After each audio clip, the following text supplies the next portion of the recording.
The 1 o'clock hour, and you are on with Conservative Conversations with Chris Howard. And we have a special guest today, Missouri Senator, candidate for Missouri Secretary of State, Will Kraus, will be calling in here shortly. He was going to be here, but had some family thing come up. We'll talk about that in a little bit. And so I just wanted to give you all an update. So I understand that Wednesday, while I was on, the internet kind of conked out, so you may have not heard all the show. I will get that put up on the Facebook page and on the YouTube channel. So, as always, if you want to know what's going on, go to Conservative Conversations with Chris Howard. You can Google that. It'll take you right to the Facebook page. It is public access, so there's no, you don't have to have Facebook to get there. As always, if you want to email me, you can email me at CHRISHOWARD radio@gmail.com. And so you can do that. And we spent a lot of time talking the other day about this mess in Orlando. This nightmare just continues. The wife knew. Now we got a gun owner who says this guy came in and acted crazy and they didn't sell him anything and they called the FBI. And yet we don't have no luck, no success there whatsoever. So it's be interesting to see what happens there. And, it's just sad. And I've said this before, and I will continue to say it again. The fact that this group was targeted is bad.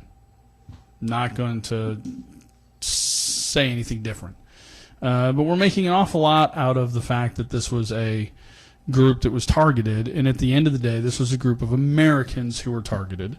This was a group of Americans who chose to congregate at a place legally in their own country, in our own country, I should say, and suffered this attack. So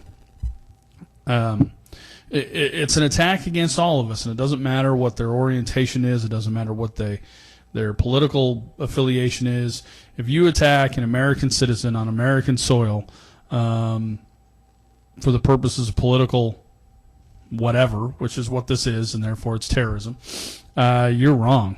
And it's an attack against all of us. I don't care. Listen, I'm not a big proponent of the LBGT whatever Q. I think I left something off their agenda. But it doesn't matter. They're Americans. And, excuse me, that's just that's not acceptable. And it's time that we have a president who understands that he needs to defend Americans first and stop worrying about taking away our rights under the guise, under the illusion, under the image, or just the flat-out damn lie of protecting us, because that's not what he's doing. I'm sorry, it's just not. And if you're a fan, I get it, but he's wrong on this. There's a lot of debatable stuff, but on this, there's no right here. So, all right, hold on just a second here. Hello, you are on with Conservative Conversations with Chris Howard. Hey, Chris, this is Senator Will Kraus. Senator, how are you, sir? I am great. How are you, Chris? I'm good. I'm turning up your volume here just a little bit so I can hear you better. Outstanding. So, I got to ask this real quick. So, how's your mom? My mom, they just took her off of the ventilator. She is breathing with a oxygen mask right now. I'm a pretty private person. Don't like to get too much into my mom's personal health, but she is doing better today than she was yesterday, and we'll continue to be monitored. She'll be continuing to be monitored in the ICU. Well, and I'm happy to hear that, and I'll continue to pray for her. I only brought it up because I know you were going to be here in St. Louis today, and because of your mom, you weren't able to be in St. Louis today. And so I wanted people to kind of know that there was a reason you didn't come that was, other than you just didn't make it. So I thought that was important. I do appreciate you asking, Chris, and, I appreciate you asking, and she's doing much better than she was yesterday, and hopefully tomorrow she's doing better and she can progressively and hopefully get back home soon, but I don't know what the future holds. We'll continue to pray. Thank you. Sure. No, you're more than welcome. And we don't want anyone's mom to be ill, especially on a fun weekend like we're coming up to for Father's Day. So you are running for Missouri Secretary of State. Before we get into your bio, I'm going to jump a little bit out of my order. I just have to ask, what about the office of Secretary of State put you in a position now where you felt compelled to run for this office? So I was sitting back about 2 years ago, and I was looking at the situation where there was a bunch of signature fraud on an initiative petition, and our current Secretary of State was not doing enough to root out that fraud and get all the information and turn it over to prosecutors. And so I filed and passed and carried many pieces of legislation dealing with elections and business. So I'm the type of person, when I got into politics, it was because I was fed up and was seeing that we needed some change, and I know that we could do better in the Secretary of State's office, so I announced to run against the Democrat incumbent. You know, we can talk about some of his failures here in a few minutes. I know you and I had talked previously about the lack of ballots that just happened in those last elections, but that just shows you the lack of leadership that he has in the Secretary of State's office, and that's why I decided to put my hat in the ring to run against him. All right. And I want to come back to several of those things. So just a little bit about you, and I'll give you the floor here, and you can just run through it. But husband, father, you have served our country in the military. You have served in the Missouri State Senate. People here in St. Louis County probably don't know you as well as I probably do. Why don't you take a few minutes and just tell us who Will Kraus is? Sure. Well, I grew up on a small farm just outside of Vidalia in Pettis County. My upbringing, I worked at a golf course. I worked at the Missouri State Fair. I sold corn dogs in the corn dog stand. I threw hay in the summertime to make a little bit of money. I also worked fast food. Then graduated, married my high school sweetheart, Carmen. She is the love of my life, and if you hear me talk, you often hear me talk about how I would not be where I am today if God hadn't blessed me with such a wonderful woman to share my life with. We left for Army basic training. I left for Army basic training 11 days after marrying her. Took her to Fort Hood, Texas for a couple years.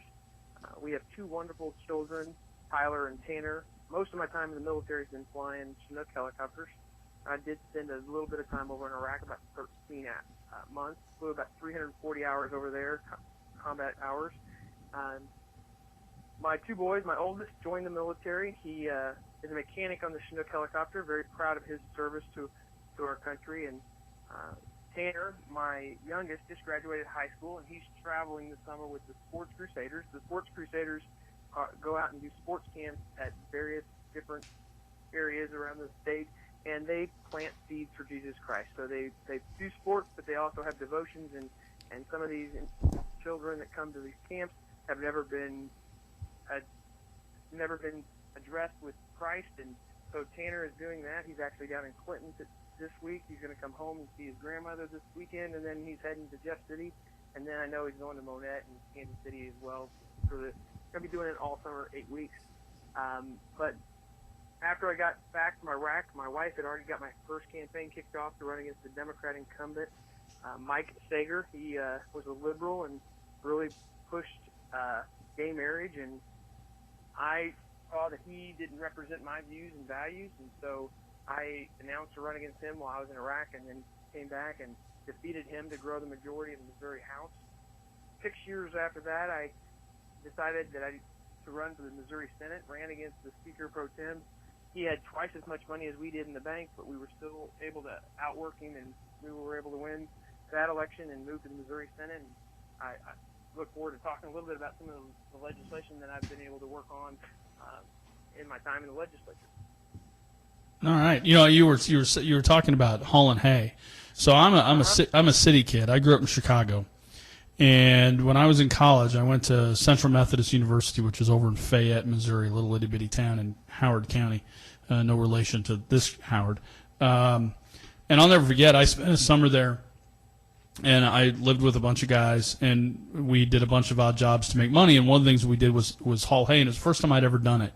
Now, I was in good shape, but I tell you what, you'll find out how good a shape you're not in after you've spent an entire day in 95-degree heat in the Missouri humidity bucking hay. Isn't that right?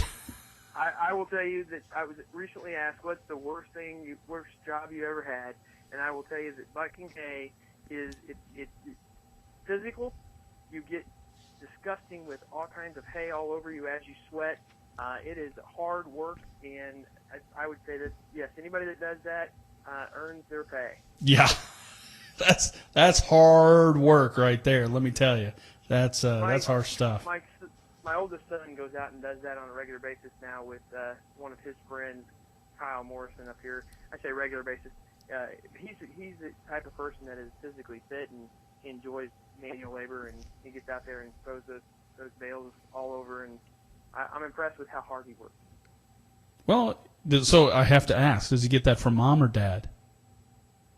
You know, I know that's a horribly unfair question. I'm sorry. That was I have to say both. That's a good answer. That's a good answer. Things that she does, and I think that anybody that knows anything about me knows that when I put my mind and effort into things, like some of the things that we're going to talk about on the legislative side of things, you'll see that I work extremely hard to get things done as well. So he has seen it from both his parents. Good. Well, you know, and that wasn't a setup question. I was just having fun with you, because I know if it was me, I would just say it was my wife. I mean, I work hard too, but I would just I don't want to go home and get beat up. But we won't send Carmen this recording, so she didn't have to hear it. There you go. She's sitting in the room. She can hear me. Oh, well, then you're already doomed. All right. Well, that's good. Well, but you did good in the beginning. You talked about how she was the love of your life and how, you know, she's put you where you are, so that's good. We want to make sure you don't lose the most important female vote in your life. We wouldn't want that to happen. So, okay, so let's talk about your time in the legislature, House and Senate. Because I think that, you know, somebody once said that, you know, you get a lot of guys out there that want to run, want to do stuff, and they just kind of Johnny-come-lately come on the spot, and they say, I want to be a legislator, I want to be in the House, I want to be in the Senate. And I always tell people this story, you know, so I worked in the House, in the Speaker's office for Tim Jones, and I was very involved in politics, very involved in issues, very involved. And I would dare say that on any given day, I would put myself in the top 10% of people who knew what was going on politically in the state against your average person. And all of that knowledge and information and connections and relationships put me at the bottom 5% of people who knew what was going on when I stepped inside the Capitol. And so I think that the time spent for people who want to run for higher office in the legislature is important. And so I want you to take a few minutes to talk about kind of your experiences. I know how hard it can be, but at least from the House side. I mean, you know, the Senate, now, you know, I pick on senators a lot. Because I always say, having worked on the House side, that the Senate's where good bills go to die. But tell me about the good bills that didn't go to die when you were in the Senate. The good bills that didn't go to die. I'm trying to understand that. No, I joke because I worked in the House, and a lot of bills die in the Senate that don't move. So my joke has always been that the Senate is where good bills go to die. But you're being a senator, I'm going to be nice and say, you know, tell me about the good bills that you passed that didn't die. You know, I think we're doing pretty good at working together now, and I think when I was in the House, the feud between the House and the Senate was pretty big, and I'm sure that there's some House members aren't happy with the Senate, and I know that there's some senators aren't happy with the House, but sure. For the most part, I think we've been getting a lot of good legislation to the finish line. But I would tell you that I think the concern and problem we have is we have a Democrat governor that won't sign conservative legislation. I've had 5 bills vetoed over the last 2 years, and we've overridden him on 4 of those. So it's good that we have the supermajorities. There are a few issues that I think we can't get across the finish line, being labor and trial attorneys, because those 2 groups are active enough that they've pulled some of the Republicans away from the rest of us, and so we can't, like, for example, right to work. We got it to the finish line, the governor vetoed it, and we just didn't have the votes to override. Right. Paycheck protection was another bill that this year that we got to the finish line, and we came up 1 vote in the Senate short. Very proud of the House and the Speaker for getting that done. In the House, they got 109 or 110, I can't remember exactly, getting paycheck protection back to the Senate, and we came up 1 vote short. I was proud to support both those pieces of legislation. And then we got expert witness done this year and collateral source, which are both good bills that are good legal reforms that we need in the state of Missouri to help Missouri businesses. Now, Unfortunately, the expert witness, isn't that your bill? Wasn't that your bill? Wasn't my bill. It wasn't. I thought it was. Nope. Sorry, go ahead. I'm glad they got done. I'm glad I support it, but no, that was I can't remember whose bill that was. We got, what's so amazing on that bill is we hadn't been able to get it done for several years. This year, we come back into session, and Mike Kehoe and Ron Richard did such a wonderful job of getting that thing out into the floor so quickly. We got it done in record time and sent it over to the House. I was floored that it got done as quick as we did this year, and it was because of their leadership that bill got to the House and is on the governor's desk. I predict that it will be vetoed, and I will predict that I don't think we have the votes to override it, unfortunately.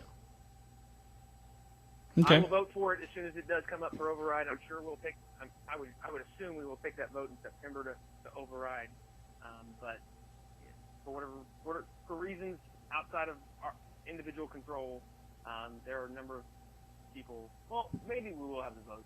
I shouldn't say we won't. Maybe we will. So I hope we do and we get it done. As far as legislation that I've worked on personally, I think the biggest piece of legislation, there's two bills that really stand out that I think are landmark pieces of legislation that Missourians will say are good pieces of legislation. That's Senate Bill 509. That's the first income tax cut in almost 100 years.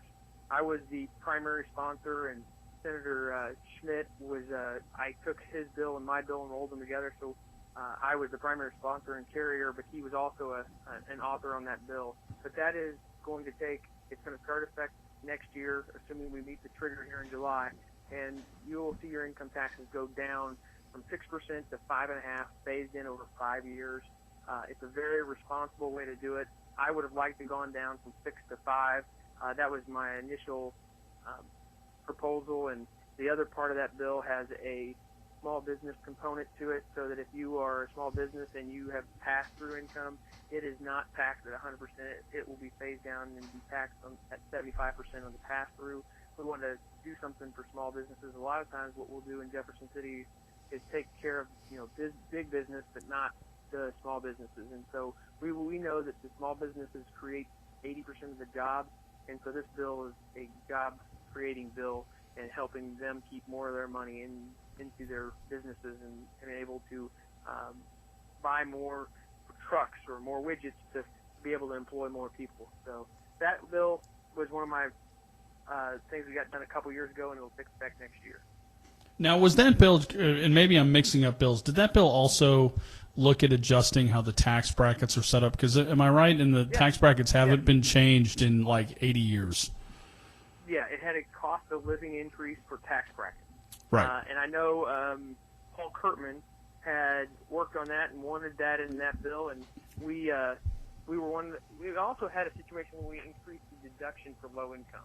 So we really worked really hard with all the factions out there to get a bill that we could get across the finish line and either get the governor to sign or have the votes to override. And in this case, the governor vetoed this bill, and we actually had to get one Democrat to come across the line to vote for it to get the 109 votes in the House.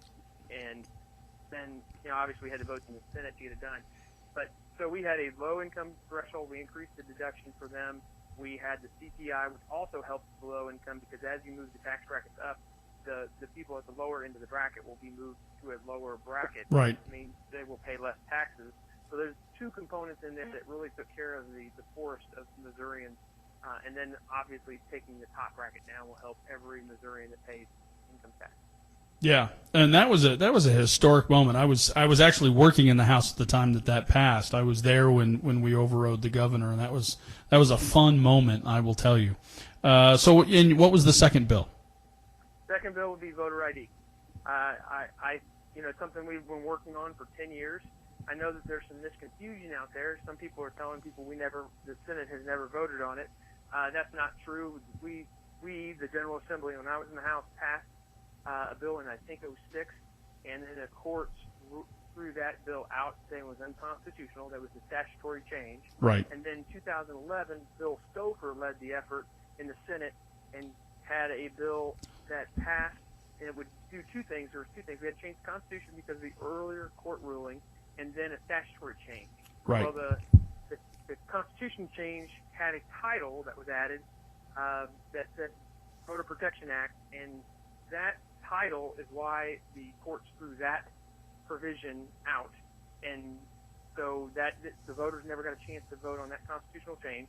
And then the statutory change in 11, the Governor Nixon vetoed, and we didn't have the majorities we have today, so that we didn't have the votes to override that statutory change. But the statutory change would only take effect until after the constitution change, right? Overriding a bill that the Constitution, people didn't get a chance to vote on the change of the Constitution, was kind of mute. So we fast forward to 2000, so this year, 2016, and it's something we've been working on for the last couple of years, and hadn't been able to get it done in the Missouri Senate. We traveled the state collecting signatures on what I had a petition out there, and we collected over 2,400 signatures as I traveled the state, took them into the Missouri Senate.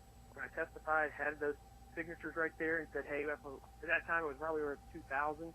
So I said, hey, we've got 2,000 people have signed my petition, and we need to get this done, and also put some pressure and asked. Well, I actually started in November with our caucus and said, hey, we need to have a caucus priority this year to get voter ID done. And I will tell you, both the leaders, Ron Richard and Mike Kehoe, they were phenomenal this year, constantly telling the Democrats, we're getting voter ID done, we're getting voter ID done, we're getting voter ID done. And we worked tirelessly with the Democrats to try to get a vote on this without having a PQ. For those that don't understand what a PQ is a procedural motion to stop debate. The House uses it very frequently. The Senate does not use it hardly at all. Yeah, the best way to ruin a senator's day is to tell him he can no longer talk. Right. And that's what the PQ does. It says you're right. done. And so earlier in session, we had a bill, Senate Joint Resolution 39, Religious Freedoms Bill, very important bill. The Senate stayed on that bill for over 39 hours straight. The Democrats kept the floor the entire time, wouldn't come. There was no way to compromise, and finally, after 39 hours, the Senate leadership and the senators all decided that we were going to do the what's called the nuclear option to the previous question and stop debate. So we killed an entire week on the discussion of that bill, did get it done, but what happened afterwards was the Democrats decided to shut down the Senate for the entire next week. We got nothing. I don't think we got anything done that week at all. The second week after that, and then we went to spring break and came back after spring break, and things weren't back to normal, but they were at least allowing certain things to move and sure. whatnot. So, well, and I have to ask you. I'm sorry to interrupt you there, but I'm going to ask you about SJR 39 because that was a huge topic of conversation on my show with a lot of the people that I talked to, and we had Senator Bob Onder on here, we had Ryan Johnson on here, we had others, and I was teasing you earlier about the Senate where good bills go to die, but the Senate passed SJR 39. It died in the House of all places, and that had to be somewhat of a shock to you, wasn't it? Because the Senate got it done, but the House didn't. It was very disappointing that we worked as hard as we did to get that to a point where we thought we would get it done this year, and the voters would get a chance to put into our Constitution some protections for businesses and clergy that chose to say, hey, my philosophical religious beliefs are against what you're wanting us to do, and therefore I am not going to perform a gay wedding because I believe in Christian values and whatnot. So yeah, I'm disappointed we didn't get that done, and it was done. It was killed in a House committee in the House, and that those things happen. I'm very, very disappointed. Wish we would have gotten that done this year, and hopefully we'll in the General Assembly we'll get it done next year. Yep. So I'm gonna kind of segue that into this. So it is my belief. Now a lot of people were, because the SJR 39 was not to pass the law, it was to allow the people to vote on changing the Constitution or adding it to the Constitution, to these protections. So it's been my argument always that it is reasonable and proper that the legislature give voice to the people directly on certain issues at certain times. And I know occasionally we abuse that here in Missouri, but this was, I think, a valid point. And I find it amazing how afraid the Democrats and unfortunately some Republicans were of letting the voice of the people be heard. And so now you're running for Secretary of State, and your chief job, should you be elected, is to ensure that the voice of the people are heard. So I guess if you want to comment on the SJR 39 component of that, but let's get into a little bit. You know, we have had, not just in St. Louis County, although those are the most egregious, but we have had election issues in this state with what appears to be an outdated election data system. We have had a Secretary of State who is more interested in the next job than the job he's got. I'm going to just give you that stuff and let you run with it, and you tell me what you think. You know, when I got into this race and started traveling and talking to some county clerks, I really found out how bad of leadership our current Secretary of State, Jason Kander, had. I will tell you that across the board, Republicans and Democrats, county clerks would tell you that Jason Kander is one of the worst Secretary of States they've ever had to deal with. And it really gets down to leadership. He refused to lead. When called for advice, he's the chief election officer. The Secretary of State's office is the chief election officer of the state of Missouri.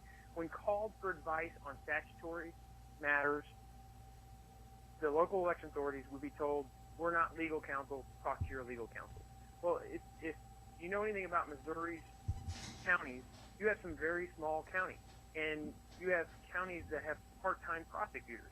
And here we are, we have this office of 260-plus individuals, and the Secretary of State is telling the local election authority, the clerks, to go talk to a prosecutor. That prosecutor may have no expertise in election law, and I think that is part of the reason. And then communication is another issue that the Secretary of State has had with the local election authorities. He rolled out an online voter registration, never told anybody that he was doing it, and never asked for any advice on how to implement online voter registration. And he just rolled it out, and there were a multitude of problems, one of them being that the fact that signatures that you would sign online wouldn't match what you sign in paper. So why is that important? We have initiative petition. And if you sign an initiative petition, your signature is matched up with the one on file in order to validate your signature.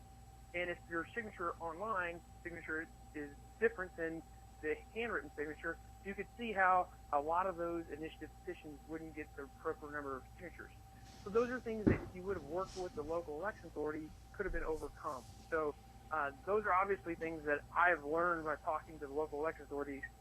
You know, I've got over 20 years of leadership. So one of the things I've learned to do, let me give you an example. So when I came back from flight school, I'm a second lieutenant, getting ready to be a first lieutenant. I walk into my unit, and I am green. I have very limited knowledge of how to fly a helicopter.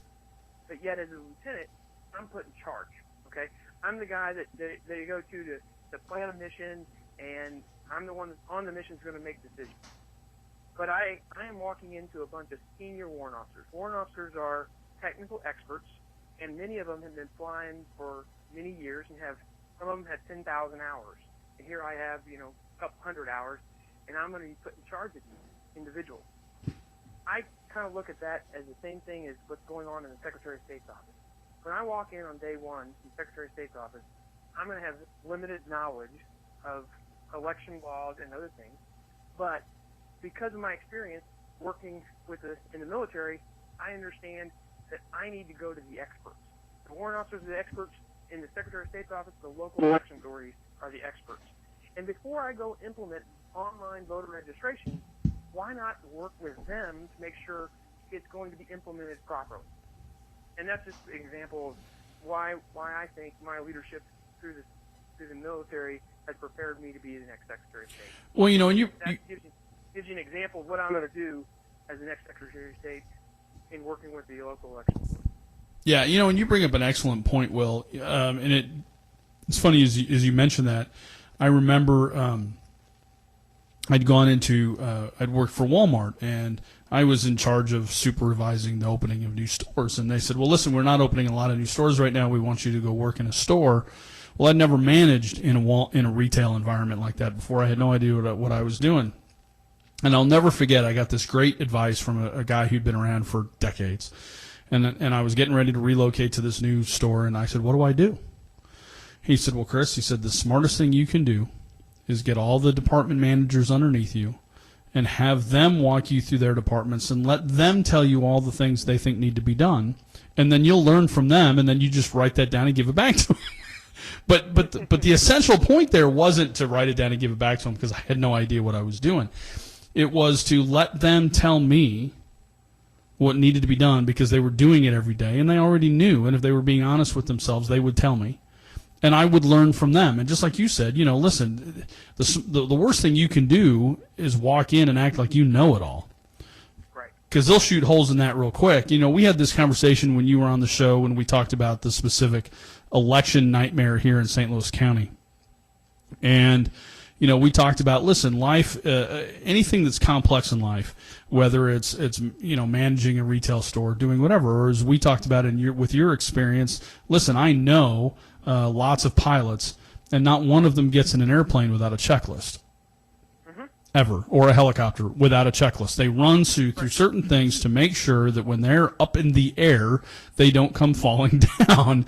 And, with this problem here in St. Louis County, they didn't follow their own guidelines and follow their own checklists. And then the Secretary of State was too busy campaigning to even just show up. It's astounding to me. And so you make an excellent point with that. So let me ask you this: you are listen. You've been tested in the military. You understand leadership. You understand the challenges that can come up when there's confusion on the quote unquote battlefield. You've worked in the legislature, so you understand the process of how the government is going to function and work. So let's just say that this is January of 2017, and Will Kraus has just been sworn in as Secretary of State. What are the priorities that Will has to start fixing? What are your goals? I mean, what's the agenda items for Secretary of State Will Kraus 2017? Well, you mentioned when you walked into your retail store in Walmart to go out and talk to the different divisions. I think it's interesting that you mentioned that because I believe a good leader, that's the first thing that they do, is they assess where everybody is and what processes are working and what processes aren't working. So number one, I'm going to walk in and I'm going to make sure I assess and work with everyone that's there to kind of understand the process and get feedback and learn. I mean, there's multiple divisions in the Secretary of State's office. So I think that one of the worst things a person can do is come in and just say, "I'm going to start changing a bunch of things." Now, with that said, there are some things that we need to make sure are moving in the right direction. My understanding is the website sometimes does not work properly. I've had multiple people tell me that they get on the website to do something and they can't get it done and they'll have to come back. That to me is unacceptable. I think that we serve the people of the state of Missouri and that the website needs to be functioning properly at all times. And so we need to make sure that gets fixed. I'm also going to implement a place where people can give us feedback. So if there is a problem or a concern or an idea that we can do to improve, I want to know about it. So we're going to have a quality control section of the Secretary of State's office to make sure that we are serving the people of the state of Missouri. Now, on election law, I think one of the things that's important is to root out all fraud. And this year, I passed the bill, Senate Bill 786, that it gives the Secretary of State the ability to investigate voter fraud, to write probable cause, and work with the local prosecutor. And if the local prosecutor is not going to prosecute, they can appoint the Secretary of State, the special prosecutor, and the Secretary of State's office to prosecute that voter fraud. I think all too often, voter fraud slips through the cracks because it's a victimless crime. There isn't a person that's impacted, it's the people. And so what happens is a lot of times in smaller areas, they don't have the resources. And in the bigger areas, there's violent crimes, so our prosecutors are focused somewhere else.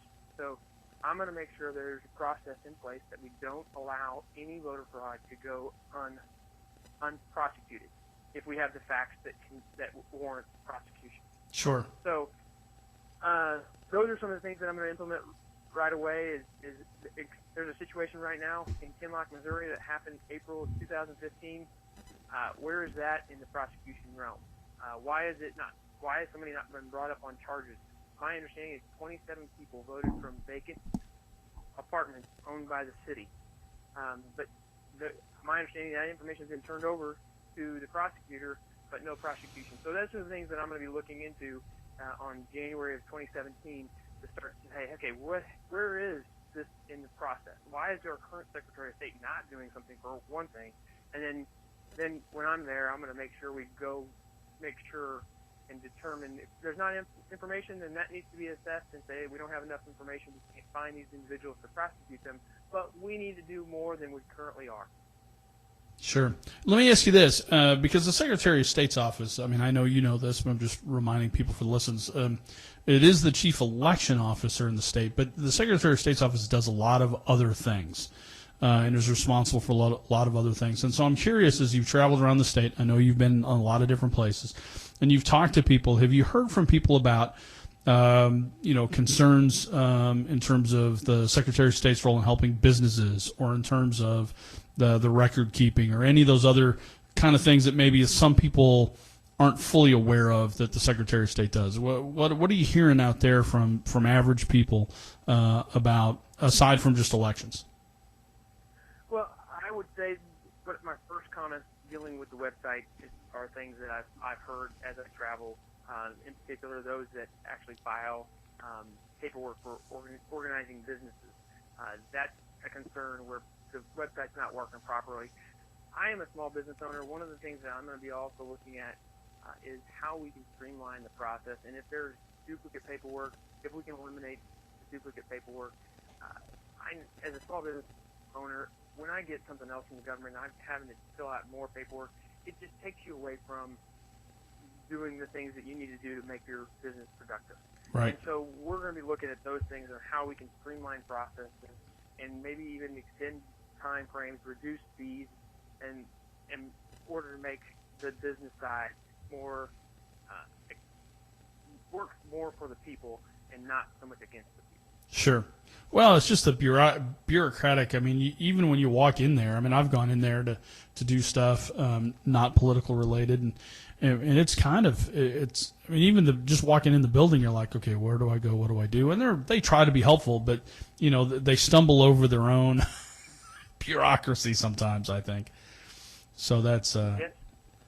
So, okay, so I'm going to bounce back here a little bit to elections, because obviously a lot of the people here are listening, and we kind of danced around this a little bit, but I want to get a little more specific. We talked a lot about the election nightmare here in St. Louis County. And sadly, I'm sure you're aware of this, the Republican director, Gary Fear, decided to retire. And so now we have an interim director in there, and he's a good guy. He seems like he's been around a while and is not new to the process. But were you satisfied with, I don't know if you were followed up at all or were able to get any of the testimony, were you satisfied at all from the response of what happened in Jeff City with the hearings? I know the House had hearings, or what you've read in the press, or what you've heard about what changes are going to be made. They've agreed to make some, the election board here has agreed to make some changes, but it's all well and good until August the 2nd, which is the next big election. I would say, Chris, I think it's wonderful that 90% or more of our state had no problem. Yeah. So I tell you that I think all too often we focus in on the 10% or the 5% of the problems, and we don't commend the other election authorities for an excellent job that they did. Now, with that said, by all means, people need to be held accountable, and what happened was horrible, and we need to make sure it never happens again. And we have a role in the Secretary of State's office to make sure that doesn't happen.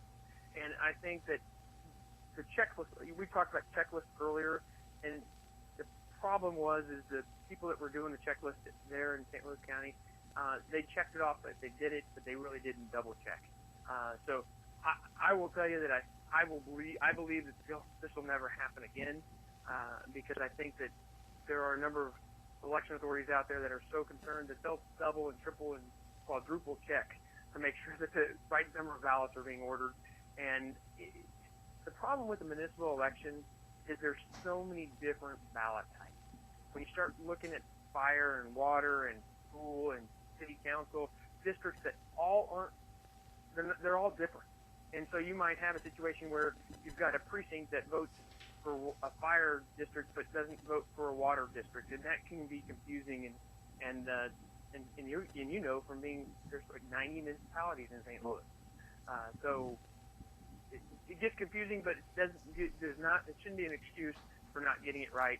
It just takes a little bit more extra time to make sure you double and triple check that the right number of ballots are being ordered for that election. Yeah. Let me ask you this. You hit on something there with all the municipalities, and you know, I know that the people in the rest of the part of the state are sick and tired of hearing how different St. Louis County is than everybody else. Unfortunately, we just are.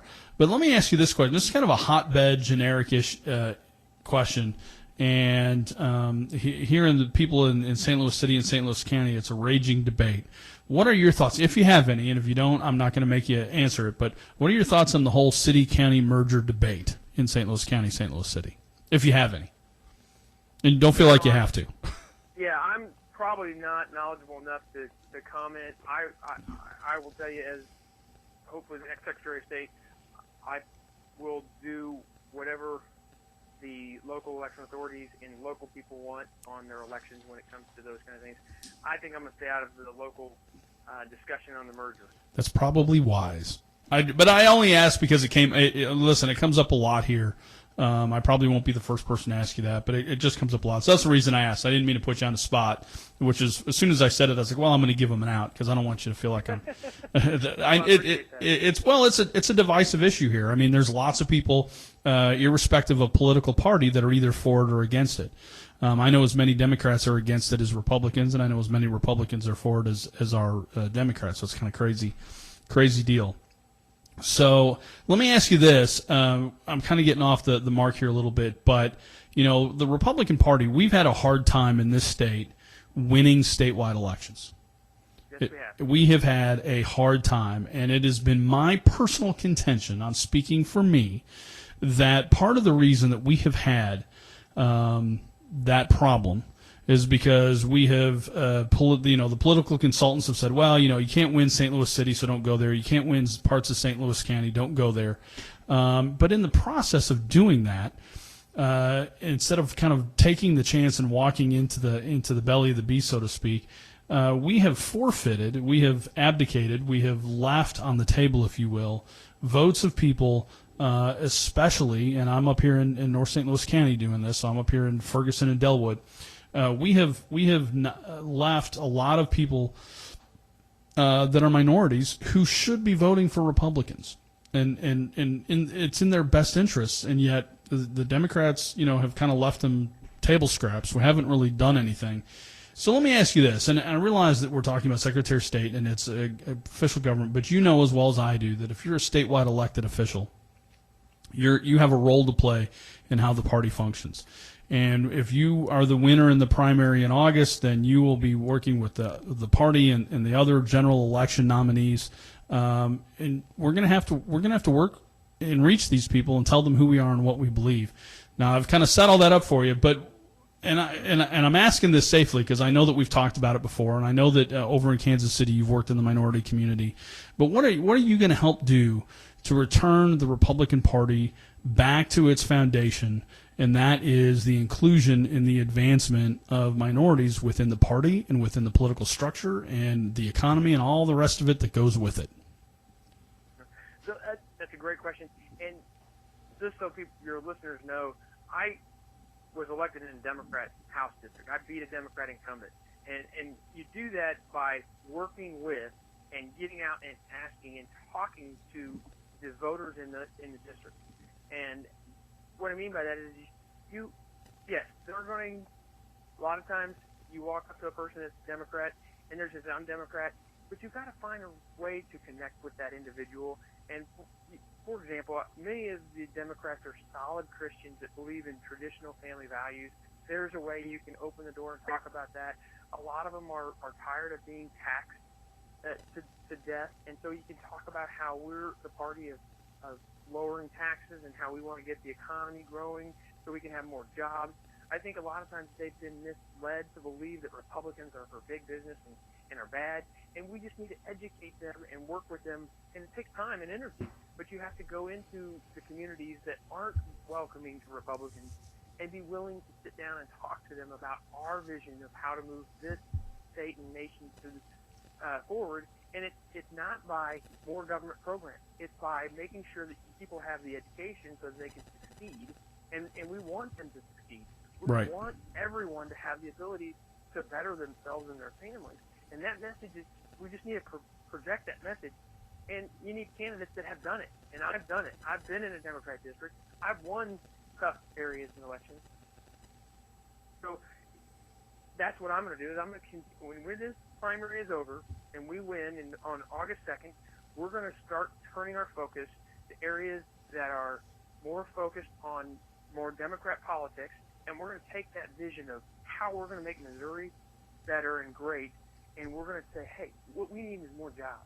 And here's how we're going to do that. We're going to cut regulations.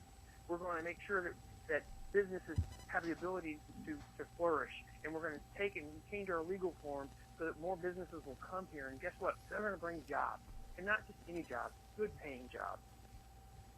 Yeah, well, and you're 100% right, and we just have to chorus that message at every opportunity, And I think I may have told you this, and maybe you know it already, aside from my having said it. But one of my arguments has always been, several extensive polls have been done. The parties paid for one a few years ago, and it tells us this about the minority community: they are, all these numbers poll at 65% or better. They are pro-life. They are traditional marriage. Mm-hmm. They are pro-nuclear family. They are pro-school choice. They are pro-small business. How is it that these individuals in the minority community are not Republicans? And the answer is they don't know that that's what we're about. They just don't. They just don't know. And the theme I think that's run through our entire conversation today is, it's about showing up. You talked about your time in the military and taking the time to go and talk to the line officers, and in the legislature taking the time to try to work with the Democrats and sit down and talk. And then, in this conversation, or in the conversation about, Secretary of State and talking to the county clerks. And so and I know you know this, so my advice to you is don't stray from that path.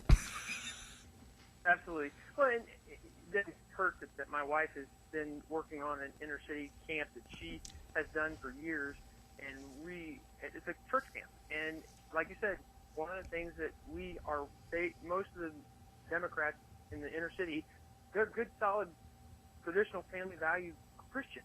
Yep. And so we need to build on that for common relationship with Christ to get them to understand why Republicans aren't bad. They've just been told Republicans are for the wealthy. And I'll be honest, Chris, I grew up in a Democrat household. My mom was a Democrat. My dad worked in the union, and I was taught from a young age that Democrats are for the poor. And see, we weren't exactly rich, and so therefore we were aligned with them. And I have been pro-life, pro-gun, traditional family values my entire life. I grew up in the Catholic Church, and now I attend the Baptist church with my wife. So it's one of those things that we just need to communicate our message, and we've got to reach out, and churches are a good way to do that. Yep. So listen, we're wrapping up here towards the end of the hour here. So I want to do two things. One, I'm certain that there is some website or something people can go to learn more about Will Kraus. Sure. Yes, we have our website is willkraus.com, and Kraus is Kraus. Willkraus.com. Our Twitter handle, if anybody's interested in following us on Twitter, is Kraus at Kraus4, the number 4 SOS. So it's at Kraus, the number 4 SOS and we also have a Facebook page, Will Kraus, on Facebook. Okay. And so let me ask you this, because I know you've been bouncing all over the state. And if not is immediately scheduled, you can always let me know, and I'll put it up on the radio site's Facebook page. Do you have any events where you're going to be here in St. Louis, in the region anywhere, where people can come and see you if they haven't had a chance? Absolutely. Monday night, the Lewis and Clark group is having a candidate forum.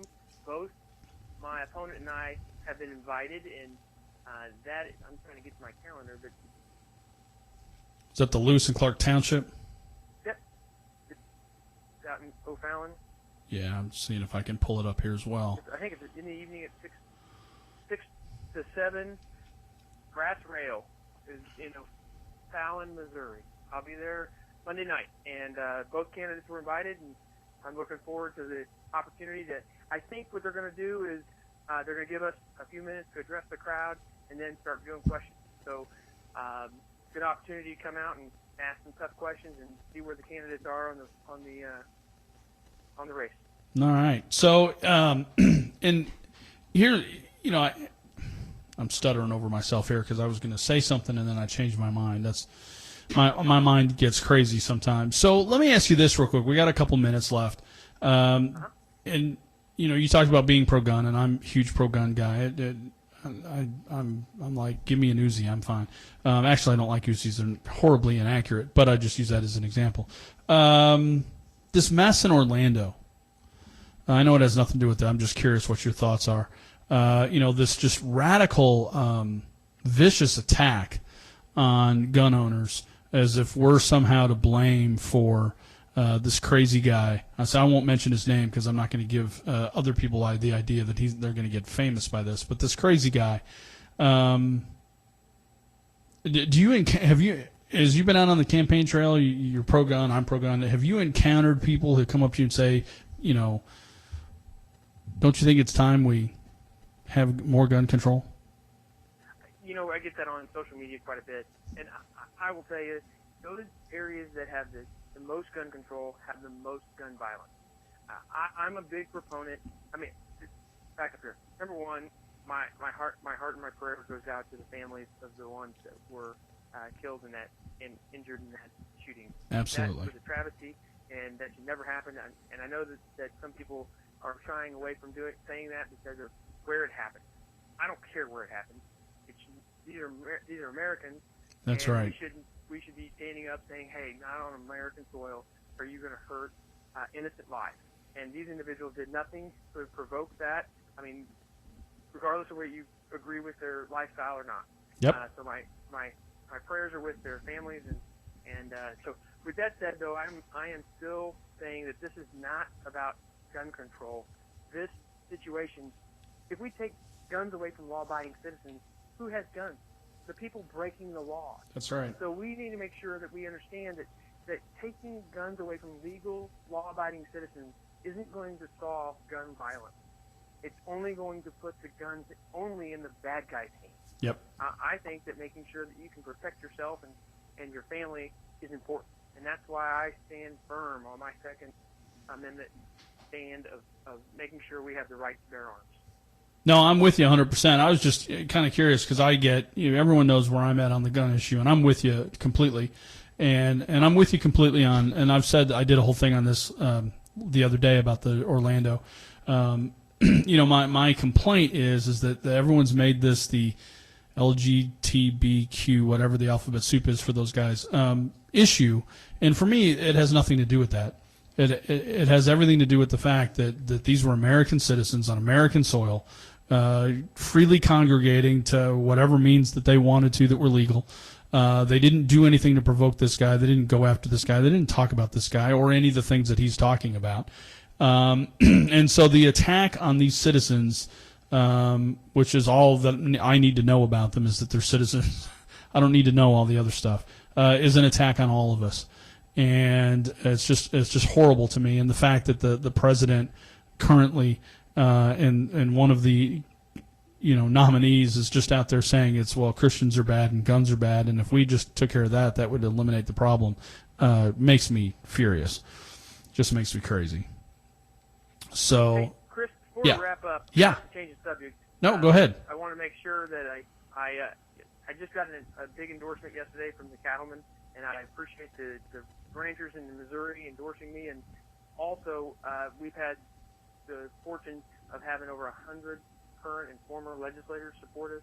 I think that shows people around the state that those that have worked with me in the Missouri General Assembly know that I'm the best candidate for this job, and I hope that as we continue to travel, people ask the local elected officials, the state reps and state senators that know me most, know me best, ask them about me. And I think that for the most part, everybody would tell him, hey, he's a hard worker, he's going to get things done.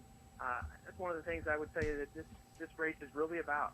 I think that this primary is going to come down to the fact that we need a battle-tested leader that has the record of getting things accomplished. And I'm sorry, go ahead. And you brought this up. You said Cattlemen's. You got over 100 legislators, current and former. If you've got any, go ahead, and if you've got other endorsements there, go ahead and list them. I mean, you don't have to list all 100, but I mean, if you got some major ones. Former Treasurer Sarah Steelman, Mike Kehoe, Mike Searpoy, Ron Richard, and obviously you can keep going down the list of other prominent legislators. Former President Pro Tem Charlie Shields is on that list, and I don't. So do the cattlemen pay you off in steak? Say it again. Do the cattlemen pay you in steak? No, I did not get steak from the government. Although I did go to a good steak fry. My wife and I were there not too long ago. They had a steak fry in Sedalia, which is where I grew up. Yeah. And so it was good to go home and visit with so many ranchers. I had to ask. I always thought, if I'm going to run for office, that's the endorsement I want because I want free steak. All right. So listen, we're wrapping up. Oh, go ahead. They're hardworking Missourians, and they run small businesses, and they get it. They day in and day out. They're getting up early, all kinds of hours, taking care of their cattle, and we need to be there supporting them. And they're the ones that put food on our table. That's right. And as you can tell, steak's one of my favorite foods, so it's all good. So, hey, listen, we got just a couple minutes to wrap up. I'm going to give you the floor. Anything we didn't cover that you want to talk about, or anything about you that you want people to know, I'll let you take a couple minutes here and just cover anything that I didn't ask that you want to talk about in case I missed something. Well, I would say that I think that one of the most important things here is in this race, you can hear a lot of talk and you can see a lot of things, but we need to really look at is action. And what we need in statewide office is someone that has proven that they can win tough races and proven that they can get tough things done in Jefferson City. All too often we have politicians that make promises and never deliver. And if you look time and time again, whether it's cutting taxes or passing voter ID, I've been able to deliver. And I think this race will come down to Missourians. If they look at our resumes, will clearly see that we are the candidate that has the leadership and has the experience of getting things done, and we're the only candidate to be the next Secretary of State. Okay. All right. Well, listen, sir, I hope you enjoy the rest of your day. I am glad to hear your mother is on the mend. Have a good Father's Day this weekend. Spend some time on Sunday with the family. Don't campaign. You can do phone calls, but spend some time with your kids. That's important. I'm taking my kid to Branson for the weekend. We're gonna go hang out at Silver Dollar City and cause trouble. Wait a minute. You're taking him? It's Father's Day. They should be taking you. Well, my wife kind of organized the trip, and my son's only 13. He can't really take me anywhere. But but we're going. We're going to have fun. So, listen, I appreciate your time, and I appreciate your effort, and good luck to you. And, again, thank you for being on the show, and you, sir, have a great day. Hey, Chris, thank you, and happy Father's Day. Thanks. You too, sir. All right, ladies and gentlemen, that was Missouri State Senator Will Kraus, and he has been our guest. I'm going to wrap up here because I got to go back to work and cause trouble on my own front. We will get the audio for this up after the weekend. I'm not doing anything this weekend. I got other fish to fry, although I don't know I'm frying fish. I think we're eating out somewhere. But anyways, I want you all to have a great weekend. Enjoy. The heat is abating. It is getting cooler. So listen, enjoy the weather. Love your children. Children, be good to your fathers on Sunday. and let's continue to hope and pray for a better country after this election season. And I will talk to you all on Monday. Thanks.